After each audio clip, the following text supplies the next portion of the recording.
ध्यान देंगे पहले क्वेश्चन की तरफ। पहला क्वेश्चन हमारा क्या है उसको हम स्क्रीन पे दिया हुआ है, पढ़ते हैं उसको। कोई व्यक्ति अहमदाबाद से तिरुवनंतपुरम जाने के लिए 6 सितंबर 2022 को ट्रेन में सवार हुआ। यह ट्रेन अहमदाबाद से 11:30 बजे चली और 8 सितंबर 2022 को 3 बजे चली तिरुवनंत पहुंची। ठीक है, 3 बजे तिरुवनंतपुरम पहुंची। यदि ट्रेन द्वारा चली गई दूरी 2273 किलोमीटर है तो ट्रेन की औसत चाल। तो मैंने बताया कि जितने समय वो चली हो उसको, अगर उस समय को हम पूरी दूरी को उस समय से डिवाइड कर देंगे तो ये 1 घंटे में चली हुई औसत चाल हमारी निकल के आ जाएगी। तो उसको जानने के लिए हम पहले ये जानेंगे कि एक एक दिन वो कितना चली, तब हम निकाल पाएंगे। तो ध्यान देखिए, ये रीजनिंग के क्वेश्चन है। मैं बताया हूँ कि आपसे ऐसे क्वेश्चन जरूर पूछे जाएंगे और दिशा परीक्षण से। तो क्या आपको जोड़ना है? आपको जोड़ना है कि 6 सितंबर को पहले कितना चली। तो 6 सितंबर 2022 को ट्रेन शुरू हुआ। ये ट्रेन अहमदाबाद 11:30 बजे चली। तो 11:30 बजे का मतलब क्या होता है? ये दिन में 11:30 बजे चली, रात का 11:30 नहीं होता है, रात का होता है 23:30 होता है। तो 11:30 चलने का मतलब कि क्या है कि उस दिन जो है दोपहर से 12 घंटा रात तक चली और प्लस 11:30 चली, तो यानी कि 12.5 घंटा पहले दिन चली। कितनी चली? 12.5 घंटा पहले दिन चली। फिर बात करेंगे आपके 7 सितंबर की, तो 7 सितंबर को 24 घंटे चली। ठीक है, फिर फर्स्ट बात करेंगे 8 सितंबर की, तो 8 सितंबर क्या है 3 बजे तिरुवनंतपुरम पहुंची, यानी कि 3 घंटा यहाँ।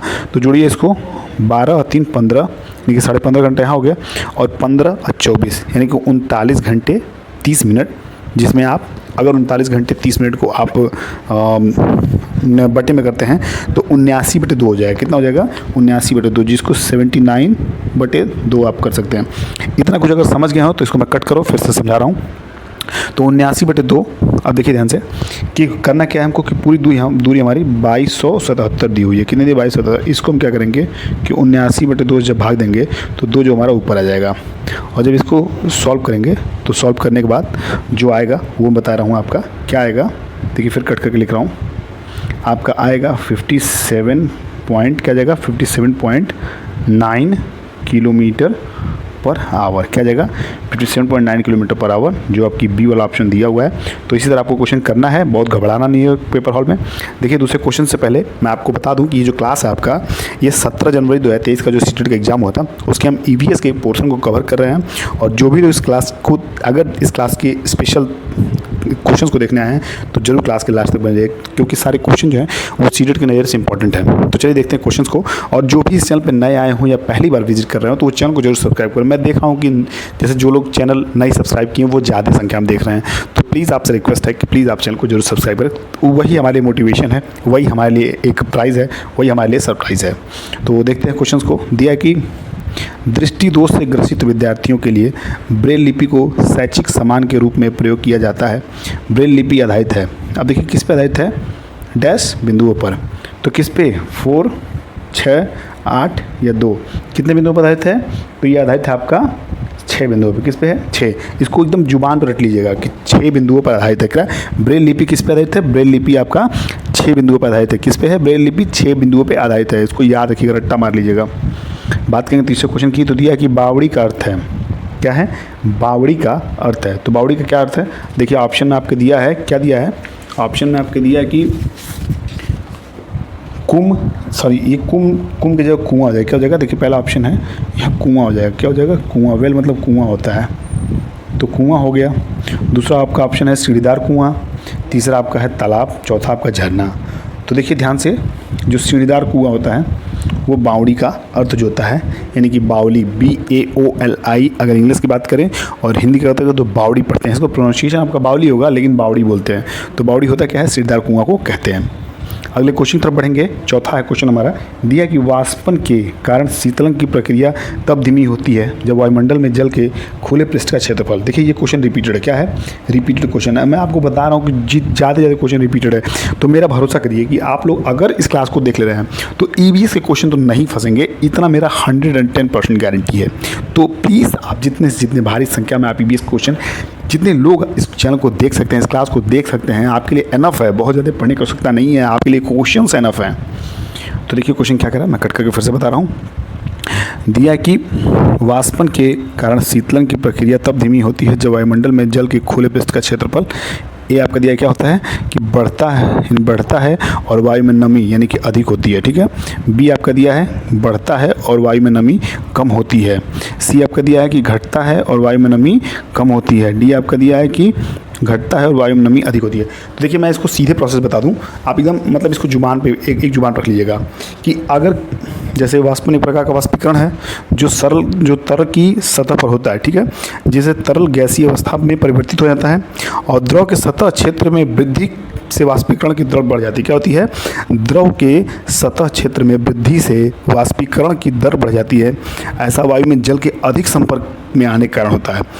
अब जो बात हो रही है वो देखिए, द्रव का पृष्ठीय क्षेत्रफल कम होने से वाष्पन की दर कम हो जाती है, अतः वाष्पन के कारण शीतलन की प्रक्रिया धीमी होती है। और जब वायुमंडल में जल के खुले पृष्ठ का क्षेत्रफल घटता है और वायुमंडल में यानी कि नमी जो है जलवाष्प की मात्रा में वो अधिक होती है। तो इसके लिए जो डी ऑप्शन है एकदम परफेक्ट है। याद करिएगा इसको कि जो खुले पृष्ठ का क्षेत्रफल होता है वो घटता है। क्या होता है? खुले पृष्ठ का जो क्षेत्रफल है वो घटता है और जो वायु में नमी है वो अधिक होती है। बहुत एफर्ट आपके इस क्लास के लिए मैं हमेशा डालता हूं, तो मुझे उम्मीद है क्लास आपको अच्छा लगा हो। तो क्लास को लाइक जरूर करिएगा, क्योंकि आपका एक लाइक मुझे चाहिए। तो देखिए क्वेश्चन क्या दिया है कि एक अध्यापिका विभिन्न सब्जियों को उनके खाने योग्य भागों के साथ दिखा रही है। लहसुन के लिए वो दिखाती है, यानी कि लहसुन को अगर वो दिखाना चाहती है तो लहसुन को किस पार्ट से दिखाएगी, यानी कि बल्ब में या जड़ में या बीज में या राइजोम में। तो आप सभी जानते हैं जो वो लहसुन होता है वो बल्ब में होता है। क्या होता है? बल्ब में। क्या होता है? बल्ब में।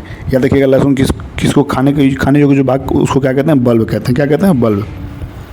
अगला क्वेश्चन है, देखिए क्या दिया है कि वर्ष 2015 में संयुक्त राष्ट्र महासभा में अंतर्राष्ट्रीय विकास उद्देशित सहस्त्राब्दी, ये देखिए सहस्त्राब्दी या सहस्त्राब्दी विकास लक्ष्यों को निम्नलिखित में से किन लक्ष्यों द्वारा विस्थापित किया गया था?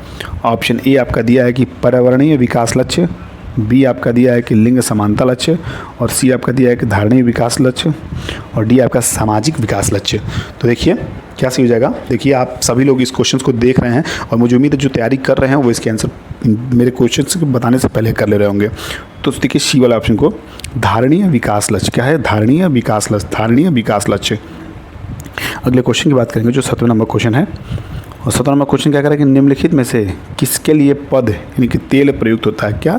तेल प्रयुक्त होता है। जो पद है वो तेल प्रयुक्त होता है। ए है पेट्रोल और कच्चा तेल, बी है डीजल और पेट्रोल, सी है आपका कच्चा तेल और डीजल, और डी है आपका पेट्रोल डीजल और कच्चा तेल।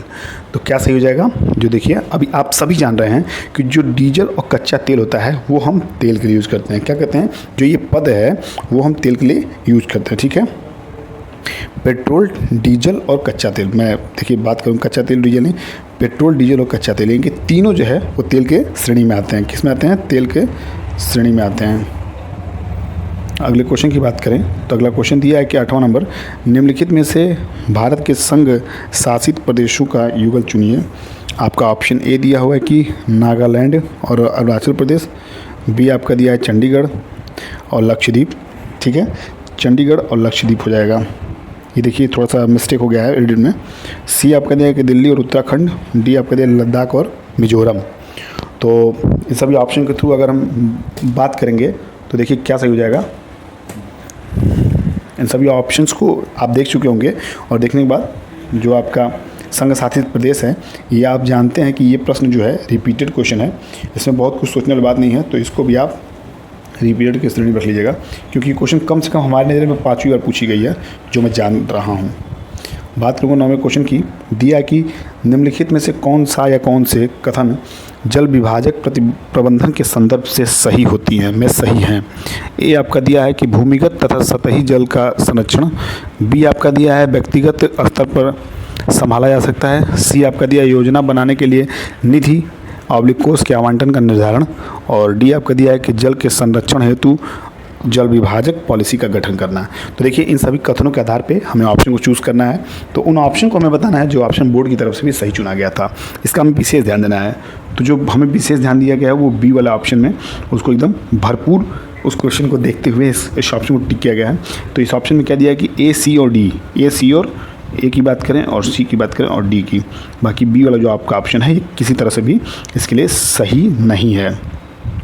बात करेंगे अगले क्वेश्चन की जो 10वें नंबर का है, ये इस क्लास का आखिरी क्वेश्चन है। दिया निम्नलिखित में से कौन सा भारत का राष्ट्रीय वृक्ष है? तो बच्चा जानता है कि भारत का राष्ट्रीय वृक्ष कौन सा है?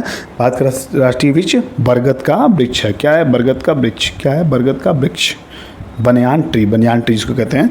तो इसको आप आंख मूंद के भी अगर इस क्वेश्चन को आप देखेंगे तो कर ले जाएंगे। तो ईवीएस बहुत कठिन नहीं है। आप मैं सभी मित्रों सभी सहपाठियों से मैं कहना चाह रहा हूँ कि ये जितने भी क्वेश्चन हैं बस इसको आप दिमाग पर हावी मत होने दीजिए, क्योंकि सारे क्वेश्चन जो हैं बहुत ही लेवल लो हैं, इनकी बहुत हाई नहीं है। तो प्लीज़ सारे फ्रेंड्स जो है मेहनत करिए इन क्वेश्चंस पे जो क्वेश्चंस आपको नहीं आ रहे हैं, और सारे क्वेश्चन जो रिपीटेड हैं उनको एक दो बार देख लीजिए। बाकी आप मेरे जितने क्लासेस हैं आप उनको देख लीजिए, आप प्लेलिस्ट जाकर चेक कर लीजिए, सारे प्लेलिस्ट आपको मिल जाएंगे, एकदम डेट वाइज मिलेंगे आपको, डेट वाइज प्लेलिस्ट, उसको आप तैयार कर लीजिए। बहुत ज़्यादा आपको पढ़ने की आवश्यकता नहीं है, सीमित संसाधनों से सीमित समय में पढ़िए और एक अच्छे मार्क लाइए, ताकि आपका भी सिलेक्शन यानी कि कट ऑफ जो है कट ऑफ के अंदर आप हो जाए। तो चलिए मेरी तरफ से आपको फिर ढेर सारी शुभकामनाएं, पढ़ते रहिए, मस्त रहिए, जहाँ भी रहिए, स्वस्थ रहिए। फिर मिलते अगले क्लास में, तब तक के लिए बाय बाय, टेक केयर।